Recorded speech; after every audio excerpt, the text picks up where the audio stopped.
Hi guys, Saturday evening Chennai to Rameswaram கிளம்பியாச்சு. Sunday morning வந்து 4:30க்குலாம் Rameswaram reach ஆகிட்டோம். எங்கள் ரிலேஷன் ஒரு பையனுக்கு மட்டும் போடுற ஃபங்க்ஷன்னால ராமேஸ்வரம் போயிருந்தோம்.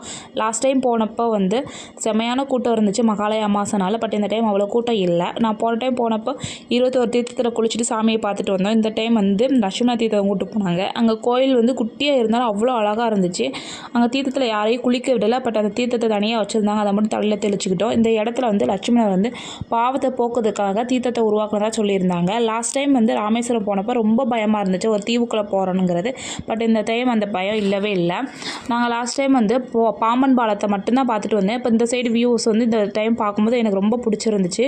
இனி ராமேஸ்வரம் வந்து 2 நாள் தங்கி இருந்து சுற்றி பார்க்கணும் ஒரு ஆசை இருக்குது. ராமேஸ்வரத்தில் வேறு எங்கெல்லாம் நல்லாயிருக்கும்னு சொல்லி தெரிஞ்சால் கமெண்ட் பண்ணுங்கள். லாஸ்ட்டாக மொட்டையெல்லாம் போட்டு முடிச்சுட்டு மீன் சிக்கன் எல்லாம் சாப்பிட்டுட்டு கிளம்பியாச்சு.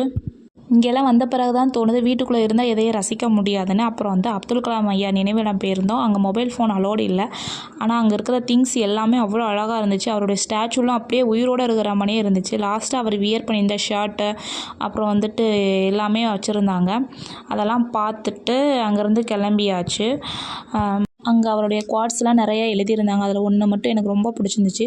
நம்முடைய பிறப்பு ஒரு சம்பவமாக இருக்கலாம், அவனுடைய இறப்பு வந்து சரித்திரமாக இருக்க வேண்டும். வீடியோ பிடிச்சா லைக் பண்ணுங்கள்.